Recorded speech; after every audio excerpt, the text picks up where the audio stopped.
Iran, US और Israel के बीच में सीज फायर है या नहीं है, इस कंफ्यूजन के बीच अब व्हाइट हाउस से एक बहुत बड़ा अपडेट आया है। ये बताया गया है कि ईरान और यूएस मीटिंग के लिए पाकिस्तान में मिलने वाले हैं। क्या नेगोशिएशंस होंगी, कब ये मुलाकात होने वाली है और व्हाइट हाउस से पूरी क्या जानकारी आई है, ये आप तक पहुंचाएंगे।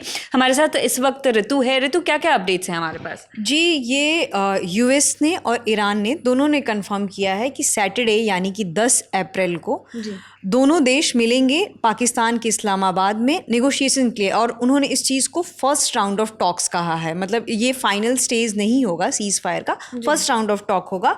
और इसकी अध्यक्षता करेंगे यूएस के वाइस प्रेसिडेंट जेडी वांस।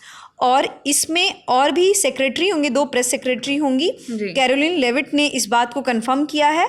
और जो 2 यूएस के इन्वॉय जिनकी चर्चा शुरू से हो रही है, जेड कुशनर और स्टीव विटकॉफ भी इस पूरे प्रोसेस में पार्टिसिपेट करेंगे। तो इस तरीके से सैटरडे को फर्स्ट राउंड ऑफ टॉक होगा और इस बात की जानकारी दोनों लोगों ने की है।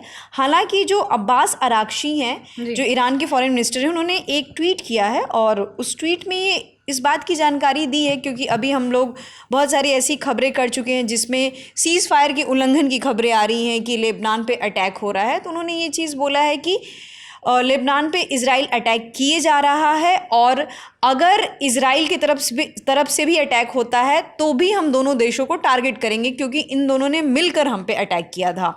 तो अभी हमें नहीं पता है कि ये लोग वाकई सैटरडे मिल पाएंगे या नहीं पाएंगे। और ये फाइनल इसको नहीं कह सकते हैं, क्योंकि सारे लोग इस पूरे सीज़ फायर को फ्रेजाइल कह रहे हैं। जी, तो मैं आपसे ये भी पूछना चाहूँगी कि एक तो देखिए पाकिस्तान ही कहीं एक तरह से देखा जा रहा है सीज़ फायर का मीडिएटर भी है, और अब मुलाकात भी जो है वो भी ये कहा गया है कि इस्लामाबाद में ही मुलाकात होगी। किस तरह की मीडिएशन की हम इस बैठक से या इस मीटिंग से उम्मीद कर रहे हैं? जी, इसमें ना इससे क्या होगा कि पाकिस्तान को 2 तरीके का, एक तो उसका जो ग्लोबल इमेज बना हुआ है कि पाकिस्तान कभी भी प्रॉब्लम सॉल्विंग कंट्री के तौर पर नहीं आता है, हमेशा प्रॉब्लम मेकिंग कंट्री के तौर पे उसको देखा जाता है। चाहे वो अफ़गानिस्तान के मुद्दे पे देख लिया जाए, चाहे वो इंडिया के मुद्दे पे देख लिया जाए। तो इस तरह की छवि जो पाकिस्तान के लिए थी, तो अगर वो इस मीडिएशन को कराने में सफल रहता है तो वो उसकी छवि अच्छी करेगा। दूसरा, इसका एक इकोनॉमिक और रिलीजियस और कल्चरल रीजन्स भी देखा जा रहा है। इकोनॉमिक रीजंस ये है कि उसको अमेरिका से इकोनॉमिक सपोर्ट और जिस तरीके से वो सारी चीज़ें मिलती हैं वो उसके फ्रंट पर बेनिफिशियल रहेगा। साथ ही साथ ईरान से भी उसके संबंध अच्छे हैं, क्योंकि वो लोग रिलीजियस एफिनिटी हैं, शिया आबादी पाकिस्तान में भी हैं और शिया आबादी आपको ईरान में भी है। तो इस तरीके से कल्चर और रिलीजियस एफिनिटी के तौर पर भी उसके लिए एक पॉजिटिव ही इमेज का काम करेगा।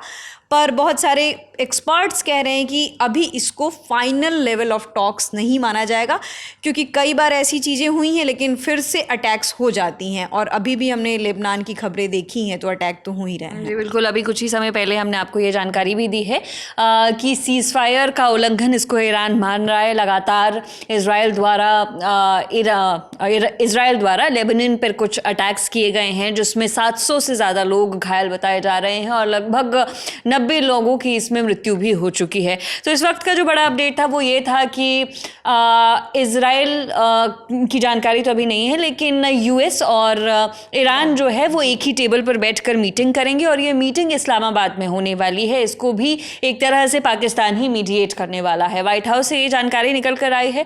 फिलहाल इस अपडेट में इतना ही। इस मामले से जुड़ी जो भी और अपडेट्स आती रहेंगी वो आप तक हम पहुंचाते रहेंगे। मेरा नाम है नेहा धीमान, हमारे साथ थी ऋतु। देखते रहिए दी ललन टॉप। शुक्रिया।